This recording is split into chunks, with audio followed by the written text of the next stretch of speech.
السلام عليكم ورحمة الله وبركاته. سلام كدب waxaan idin leeyahay ku soo dhawaada muuqaal cusub oo ku saabsan jabsashada la jabsaday akoonada TikTok ee labadan gabdhood Huda Amun iyo Mrs Wall. sida ay sheegayaan asxaabta ku dhow labadan gabdhood waxa ay tilmaamayaan in waayahanba uu u soo hanjabiyay yar lagu magacaabo Shoodhe. gabdhahani waxa ay maantay dhibanayaal u yihiin ninka lagu magacaabo Shoodhe. waa kuma Shoodhe. Shoodhe waa nin sidoo kaleeto barta TikTok isticmaalo sidoo kalena YouTuber ah.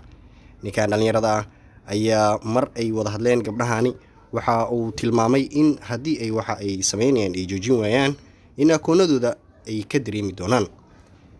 intaa waxaa dheeraada in gabdhuhu ay moodayeen waxa uu ninkani tilmaamayo in wax afka ku kooban ay yihiin oo kale. sidaas la midana waxa ay ugu jawaabeen bal qabso shaqada aad qabsan karto ee akoonadeenna bal wax uun ku sameeya aan aragno.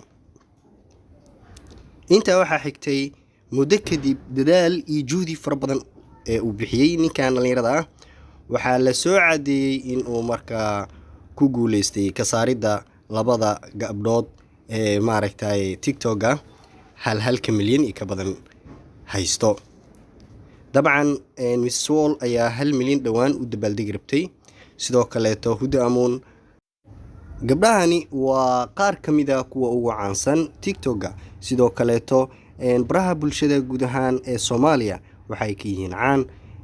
gabdhahani mid waa qof xaasa dabcan Huda Amun midna waa sidoo kale gabar maaragtay iska bashaalayso. marka waxaan leenahay gabdhahani sidoo kale howl qaldan ay ka wadeen social media way qurux badneed in laga qabto. ninkii ka qabtayna waxaan leenahay hal abaal mariyo biladaha waayahan waa socdeynay biladiisa loo geeyo gurigiisana loogu geeyo. waxaan idin leeyahay assalaamu calaykum waraxmatullaahi wabarakaatu. waa mahadsantiin dhammaantiin.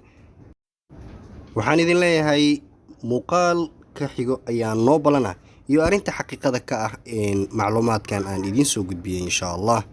waxaan idin leeyahay jimco wanaagsan. assalaamu calaykum waraxmatullaahi wabarakaatu ayaan idin leeyahay sidoo kale mar kale bye bye.